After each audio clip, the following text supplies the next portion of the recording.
দর্শক, প্রথমে আমি ইমরান খানের খবর দিই, ইরানের খবরে যাব, তারপর বাংলাদেশের প্রসঙ্গে চলে আসবো। যারা লাইভের মাঝামাঝি ঢুকবেন তারা হয়তো পরবর্তী ভিডিওটা আবার দেখে নিতে হবে, কারণ আজকে সবগুলো খবরই গুরুত্বপূর্ণ খবর। ইমরান খানকে নিয়ে পাকিস্তানের এস্টাবলিশমেন্ট বড় বিকায়দায় পড়ে গেছে, আজকে প্রথম লাইভে বলে ফেলেছে। নতুন করে ইমরান খানের আইনজীবীরা তারা আদালত অবমাননার মামলা করতে যাচ্ছেন সরকারের বিরুদ্ধে। এতে পাকিস্তানের উচ্চ পদস্থ দায়িত্বশীলরা ফেসে যাচ্ছেন ইসলামাবাদের কমিশনার, ফেসে যাচ্ছেন আডিয়ালা জেলের সুপারিনটেন্ডেন্ট অর্থাৎ জেলার, ফেসে যাচ্ছেন পাঞ্জাবের কমিশনার, ফেসে যাচ্ছেন ইসলামাবাদের কমিশনার, ফেসে যাচ্ছেন রাষ্ট্রের গুরুত্বপূর্ণ হাই অফিসিয়াল। অর্থাৎ কেন ফেসে যাচ্ছেন? পাকিস্তানের সুপ্রিম কোর্ট নির্দেশ করেছিল ইমরান খানকে 16 সেপ্টেম্বর পর্যন্ত শিফা ইন্টারন্যাশনাল হাসপাতালে রাখতে এবং সেখানে বিশেষজ্ঞ ডাক্তারদের একটা টিম গঠন করে তার সকল পরীক্ষা নিরীক্ষা করা, এবং ইমরান খানের পরিবার, আইনজীবী, তার পার্সোনাল ডাক্তাররা এটা সম্পৃক্ত থাকবে। সরকারের পক্ষ থেকে এর একটি বাস্তবায়ন করা হয়নি, নেওয়া হয়নি শিফা ইন্টারন্যাশনাল হাসপাতালে, নেওয়া হয়েছে পিমস বা এরকম আরেকটি হাসপাতালে। কোনো মানে সুপ্রিম কোর্ট ঘোষিত কোনো ডাক্তারদের প্যানেল গঠন করা হয়নি, হয়েছে এস্টাবলিশমেন্টের নির্ধারিত একটি ডাক্তারদের প্যানেল, যারা এস্টাবলিশমেন্টের রিপোর্ট অনুযায়ী ইমরান খানকে একদিন রেখে সকল পরীক্ষা নিরীক্ষা করে তাদের মতো করে একটা রিপোর্ট দিয়ে ইমরানকে আবার জেলে পাঠিয়েছে। তো এই জন্য ইমরান খানের আইনজীবী, পাকিস্তান বর্তমান যে সরকার আছে মুসলিম লীগ নুন এবং পিপলস পার্টি সম্মিলিত সরকার, এই সরকারের বিরুদ্ধে এবং তার গুরুত্বপূর্ণ ব্যক্তিদের নামে আদালত অবমাননা মামলা করতে যাচ্ছে। এবং বলা হচ্ছে যে পাকিস্তানের যে বিচারিক প্যানেলটি রায়টি দিয়েছিল ইমরান খানকে চিকিৎসার জন্য, তাদের বিচারপতিরা এর মধ্যে একজন বা দুজন এই মুহূর্তে তার কার্যালয়ে নেই, তিনি অন্য সুবা বা যেটাকে তারা প্রদেশ বলে সেখানে সফরে আছেন। তো প্রয়োজন তার অনলাইন ডিসকাশন বা অনলাইন বিচারিক প্রক্রিয়া সংযুক্ত হয়ে যেন এই রায়টি কমপ্লিট করে।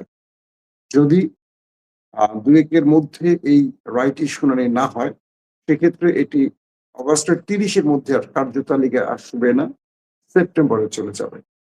এই সম্ভাবনা থেকে ইমরান খানের পিটিএ আইনজীবীরা চাচ্ছে এটিকে অগাস্ট মাসে এনে আদালত অবমাননার মামলায় সরকারকে বড় রকম একটা বিপদে ফেলবে, কারণ এখানে আদালত অবমাননা হয়ে গেছে ইতিমধ্যে, কারণ ইমরানের উপর যে নির্দেশনাগুলো দেওয়া হয়েছে সেগুলো সরকার পালন করে।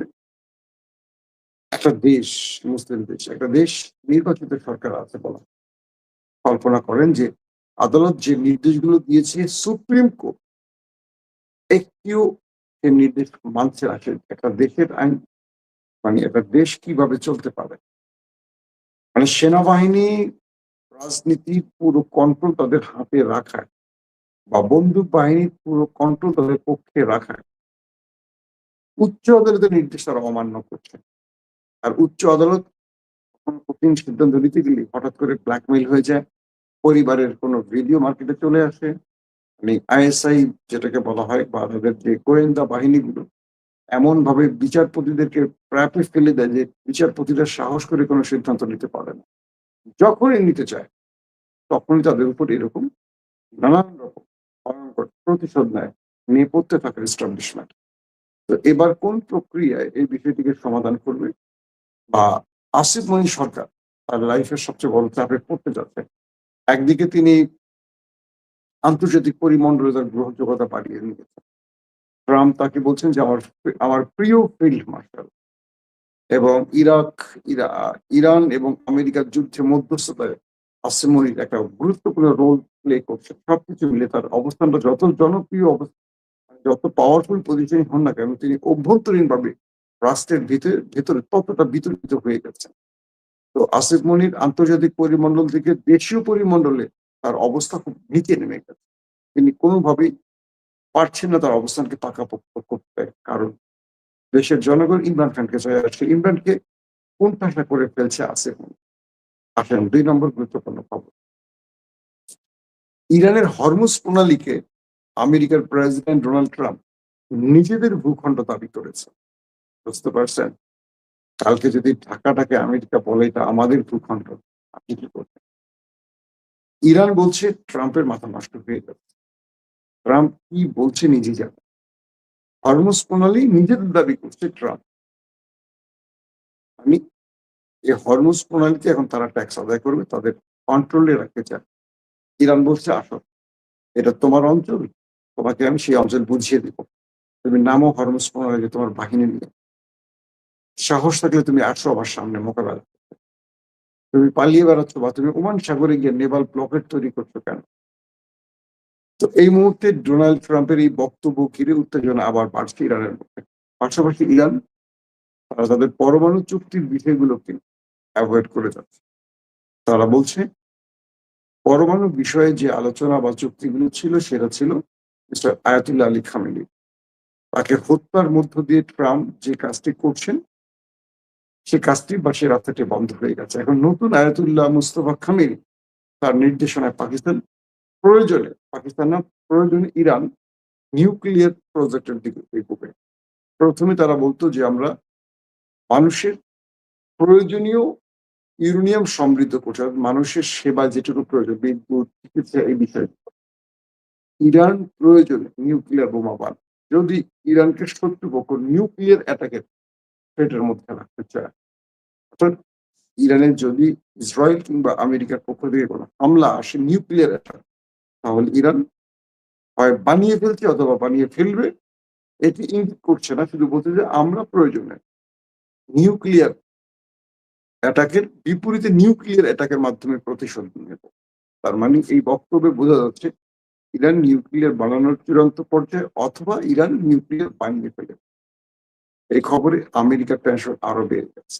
দর্শক, ৩ নম্বর গুরুত্বপূর্ণ খবর হলো ইসরায়েল এবং তুরস্কের মধ্যে কি বলবো লড়াইয়ের সম্ভাবনা ক্রমান্বয়ে বেড়ে যাচ্ছে। মার্কিন বিশেষ দূত আজ স্পষ্ট করেছেন যে ইসরায়েল যে আমেরিকা সিরিয়ার ভেতরে একটি সামরিক ঘাঁটিতে অ্যাটাক করেছে, এটি তাদের ভুল গোয়েন্দা তথ্যের আলোকে অ্যাটাক করেছে। অর্থাৎ মোসাদ বলি বা সিআইএ বলি, ও পাশাপাশি আমেরিকার দূত এটাও বলছেন যে এই বিষয়টি আঙ্কারা এবং আমেরিকা জানতো না যে সিরিয়ার ভেতরে সেই ঘাঁটিতে ইসরায়েল হামলা করতে যাচ্ছে, এবং তাদের কাছে যে তথ্য ছিল সেই ভুল তথ্যের আলোকে তারা এই হামলাটি করেছে, যার ফলে ইসরায়েল তার কাঙ্ক্ষিত টার্গেটে পৌঁছতে পারেনি। আর তুরস্ক বলছে সিরিয়ার ভেতরে যদি ইসরায়েল এভাবে অব্যাহত বা তার আগ্রাসন অব্যাহত রাখে, তুরস্ক এটা শক্ত জবাব দেবে, যেটা দু দেশের মধ্যে একটা বড় যুদ্ধের সূচনা হতে পারে। মানেটা কি? মানেটা খুবই স্পষ্ট। তুরস্ক ইসরায়েলকে যুদ্ধের হুমকি দিয়ে বসে আছে, অর্থাৎ ইসরায়েলকে ছাড় দেবে না তুরস্ক। এবার ইরান নয়, এবার তুরস্ক নেমে পড়তে পারে ইসরায়েলের বিরুদ্ধে। এটা কঠিন হয়ে পড়বে ইসরায়েলের জন্য, কারণ ইরান যে ধোলাই চালিয়েছে, ইরানের কাছে শুধু ড্রোন আর মিসাইল ছাড়া বড় ফ্রেমে কোনো কিছু ছিল না, বা ইরান সেটা ব্যবহার করেনি। কিন্তু তুরস্কের কাছে আধুনিক প্রযুক্তির মোটামুটি সব আছে, এবং তুরস্কের আমরা যা জানি তা তো আছে, আমরা জানি না এমন অনেক কিছু আছে যেটা তুরস্ক বলে না। যেটা বিক্রি করতে চায় মার্কেটে সেটাই বলে, যেটা নিজের রক্ষায় প্রয়োজনে রেখে দিয়েছে তুরস্ক অনেক কিছু গোপন করে। এই যুদ্ধে তুরস্কের আধুনিক প্রযুক্তি, বিমান, ইলেকট্রনিক্স, ওয়্যারক্রাফট সব মোটামুটি প্রতিরক্ষা ব্যবস্থা S-400 সবই আছে। ইরানের এগুলো ছিল না। মিসাইল আর ড্রোন দিয়ে ইরান মূলত খেলাটা দেখিয়েছে বা যুদ্ধের মোড় ঘুরিয়ে দিয়েছে। তুরস্কের কাছেও ভয়ঙ্কর মিসাইল আছে। তো মনে হচ্ছে দুই দেশের উত্তপ্ত বাক্য বিনিময় বা নেতানিয়াহুর এক্সিট রুট বা নির্বাচন থেকে বেঁচে থাকার জন্য তাকে আবার তুরস্ক ফ্রন্টে যুদ্ধ ছড়াতে হতে পারে। ৪ নম্বর গুরুত্বপূর্ণ খবরটিতে আসছে। আমার খুব কাছের মানুষ, বন্ধু মানুষ, আমাদের পররাষ্ট্র প্রতিমন্ত্রী হুমায়ুন কবির ভাই, আজ তিনি খুব দুর্দান্ত কিছু স্টেটমেন্ট দিয়েছেন। তিনি বলছেন ভারত আমাদের প্রতিবেশী দেশ, তাদেরকে আমাদের লাগবে। কিন্তু প্রধানমন্ত্রী চাইলেই একটা দেশ সফর করতে পারেন, মানে তারেক রহমানকে ভারত যে বারবার আমন্ত্রণ জানাচ্ছে, তার উত্তরে এই বক্তব্যটি আসছে। তিনি বলছেন যে ভারত শেখ হাসিনার বিষয়ে কি সিদ্ধান্ত নেবে? বাংলাদেশ থেকে যে ফ্যাসিস্টের দোসররা পালিয়ে ভারতে আশ্রয় নিয়েছে প্রত্যাবর্তন আইন অনুযায়ী ভারত কি সিদ্ধান্ত নেবে সেটা আমরা আগে বলি। নাম্বার 1। নাম্বার 2, ভারত আমাদের সাথে কিরকম বন্ধুত্ব চায়? পূর্বের মতো তারা মন চাইলে সীমান্তে মারবে, তারা মন চাইলে সব করবে। তারা দুধের মাখনটা খাবে বা সরটা খাবে আর আমাদের ছাবাটা বা নিচের জমানো পানির মতো শুধু সেটা রেখে দেবে। আমরা তাদের সাথে সম্মান বা বন্ধুত্ব যেই সম্পর্কের কথাগুলো বলছি তাতে সমতার ভিত্তিতে। আমরা ভারতকে কখনো চাইবো না তারা পূর্বের মতো এই দেশে আগ্রাসন চালায়। ব্যাস, একদম ফুল স্টপ। হুমায়ুন ভাইয়ের কথা খুবই স্পষ্ট। আমি পার্সোনালি অনেকে তার তার হয়তো পার্সোনাল বিষয়গুলো জানেন। যেহেতু আমার খুব একসময় দীর্ঘদিন দেখা হচ্ছে না। একটা সময় আমার খুব কাছের মানুষ ছিলেন। আমার খুব পছন্দের মানুষ হুমায়ুন ভাই। আমরা লন্ডনে একসাথে কাজও করেছি। আমাদের নির্ঘুম অনেক রাত কেটেছে একসাথে। হুমায়ুন ভাই, আমি, আমাদের আমেরিকার আশিক ভাই, আজকে প্রেস সচিব সালিহ শিবলি ভাই, আমরা একটা গ্রুপেই একসাথে কাজ করতাম। হুমায়ুন ভাই বেসিক্যালি খুব কম কথার মানুষ।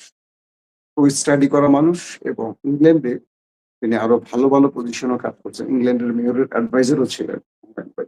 লতিফুর রহমান সাহেবের অ্যাডভাইজার ছিলেন। তিনি যে বিষয়টি ধারণ করেন, আমি আমি তার ভেতরের অবস্থাটা বলি। হুমায়ুন ভাই যে বিষয়টা ধারণ করেন সেটা হলো তার মধ্যে দেশপ্রেম যথেষ্ট পরিমাণ আছে। এবং ইন্ডিয়ার বাংলাদেশের উপর যে বিষয়গুলো এতদিন চলছে বা আমাদের আমির খসরুরা যেভাবে ইন্ডিয়াকে দেখে হুমায়ুন ভাই সেভাবে দেখেন। হুমায়ুন ভাইয়ের চিন্তাটা ইন্ডিয়া বাংলাদেশের সম্পর্কের মধ্যে সমতা থাকতে হবে। বাংলাদেশকে চুষে খাওয়া যাবে না। বাংলাদেশকে ৳২ দিলে বাংলাদেশ তোমাকে ৳২ দেবে। বাংলাদেশে তুমি ৳৪ নিয়ে যাবা বাংলাদেশ থেকে আর তুমি বিনিময়ে ৳২ অখাদ্য দিবা, সেটাই হবে না। যেমন ভারত কি করত? ভাঙাচুরা ধ্বজভঙ্গ ট্রেনগুলো আমাদের কাছে মহামূল্যবান হিসেবে বিক্রি করত। যে ট্রেন ভারতের কাছে মূল্য ছিল ধরেন ৳১০, সেটা বাংলাদেশে ৳৫০ বিক্রি করত। করে তারা এই অখাদ্য জিনিসগুলো দেখবেন পৃথিবীর বহু দেশের কাছে ধ্বজভঙ্গ অস্ত্র আছে যেগুলো আর চলে না। কি করবে? গরিব দেশের কাছে বিক্রি করে দেয়। নিজের দেশে চলে না সেটা আমরা কিনে নিয়ে আসি। এই অবস্থা। তো হুমায়ুন ভাইয়ের জায়গাটা খুবই স্পষ্ট। তিনি ডান ধারার মানুষ। তিনি ভারতকে ভারতের উপযুক্ত জবাব দেওয়ার সক্ষমতা রাখেন এবং চোখে চোখ রেখে কথা বলেন না। পার্সোনালি বললাম, জানি না বিএনপির পলিসি কি হবে। আমি বলছি হুমায়ুন ভাইয়ের পলিসি বা হুমায়ুন ভাইয়ের চিন্তাটা কি বলছে। আমাদের পররাষ্ট্র প্রতিমন্ত্রী আর আজকের যে বক্তব্য সেটা খুব খোলামেলা।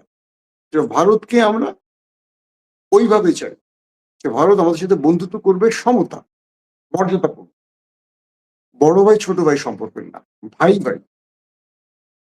তিনি বলছেন যে হাসিনাকে ফেরত দিতে হবে। বাকি ফ্যাসিস্ট যারা পালিয়েছে তাদের ফেরত দিতে হবে প্রত্যাবর্তন আইন অনুযায়ী। তাদেরকে দেবেই না, তাদেরকে রাজনীতিতে অ্যাক্টিভ করার জন্য কাজ করবে, এটা হতে পারে না। এটা হলে আমাদের প্রধানমন্ত্রীর যাত্রাটা অনিশ্চিত থাকবে। একটা প্রধানমন্ত্রী চাইলেই ভারত সফর মানে দেশে সফর করতে পারেন না। এটার জন্য যে প্রস্তুতির প্রয়োজন, এই প্রস্তুতির জন্য আমাদেরকে সময় দিতে হবে। এটা কিন্তু তার ডাইরেক্ট বক্তব্য। তার মানে ভারতে তারেক রহমানের সফর বিষয়ে এখন অনেক হিসেব-নিকেশ বাকি আছে, এটা পররাষ্ট্র প্রতিমন্ত্রী তার নতুন মন্ত্রণালয় পেয়ে স্পষ্ট করে দিয়েছেন এই বক্তব্যটি। দর্শক, শেষ একটা খবর দিই, এটা খুব ইম্পোর্টেন্ট খবর। এজেন্সির কিছু ভাইয়েরা আমাকে কিছু বার্তা দিয়েছেন। এজেন্সি বুঝেন তো? আমাদের নিরাপত্তা বাহিনীর অনেক এজেন্সির ভাইয়েরা মেসেজ দিয়েছেন। ভারত, র এবং হাসিনার চেষ্টা হলো বাংলাদেশের হুজুরদের বিএনপি সরকারের বিরুদ্ধে নামানো। এর জন্য কাওমির জননী উপাধি দানকারী মানে কাওমির মধ্যে একটা বিশাল গ্রুপ আছে আওয়ামী লীগপন্থী। আরেকটা হলো নিরপেক্ষপন্থী। আমরা কাওমি বলতেই মনে করি যে সব মনে হয় বিশাল, বিশাল আউলিয়া। আপনাদেরকে মনে রাখতে হবে কাওমির বড় একটা গ্রুপকে ভারত অর্থায়ন করে। আর এই মাদ্রাসাগুলোকে নিয়ে পক্ষ থেকে অনেকে অর্থায়ন করে। আমি কাওমির সামগ্রিক সকল আলেমদের উদ্দেশ্যে বলছি না, আবারও বলছি। তো ইন্টেলিজেন্স তথ্য অনুযায়ী কাওমির আলেমদেরকে বিএনপি সরকারের বিরুদ্ধে বিভিন্ন অভিযোগ তুলে মাঠে নামানোর চেষ্টা করা হচ্ছে। এটা হলো কাওমি জননী যারা উপাধি দিয়েছে সেই গ্রুপটি অর্থাৎ আওয়ামী লীগ পন্থী গ্রুপটিকে। আমি সরকারকে বলব আপনারা আলেমদের সাথে সর্বোচ্চ ভালো ব্যবহার করবেন অবশ্যই, হাসিনার মতো নয়। কিন্তু যেসব আলেমরা ছদ্মবেশী, যেসব আলেমরা রয়ের অর্থায়নে চলে আর দিল্লির প্রেসক্রিপশনে চলে কিংবা হাসিনাকে বাংলাদেশে ইস্টাবলিশ এর জন্য নেপথ্যে কাজ করবে, দ্রুত তাদের বিরুদ্ধে ব্যবস্থা নেবেন। সকল আলেম আলেম নয়, এটা মনে রাখতে হবে। আলেমের মধ্যেও কিছু ডট থাকে। আমি এটা নিয়ে স্পেশালি আরো বড় একটা পর্ব করব কালকে বা পরশুদিন। আরো অনেক তথ্য গুছিয়ে আপনাদের দেব।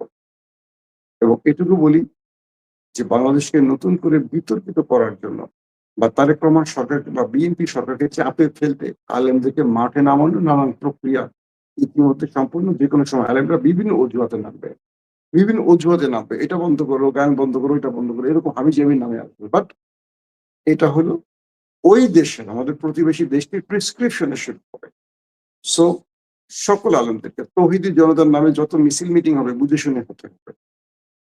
আলেম কয় প্রকার কি আমরা জানি। আমাদেরকে আলেমদের সাথে চেনাতে আসবেন না। বাংলাদেশের মানুষ আলেমদের সর্বোচ্চ সম্মান করে। তাই বলছি, আওয়ামীপন্থী আলেমদেরকে অবশ্যই আইনের আওতায় রাখতে হবে। তাদের ব্যাপারে আমাদের গোয়েন্দা বাহিনীকে আরো সর্বোচ্চ সজাগ থাকতে হবে। তারা বাংলাদেশে বড় ব্ল্যান্ডার করার পরিকল্পনা করছে।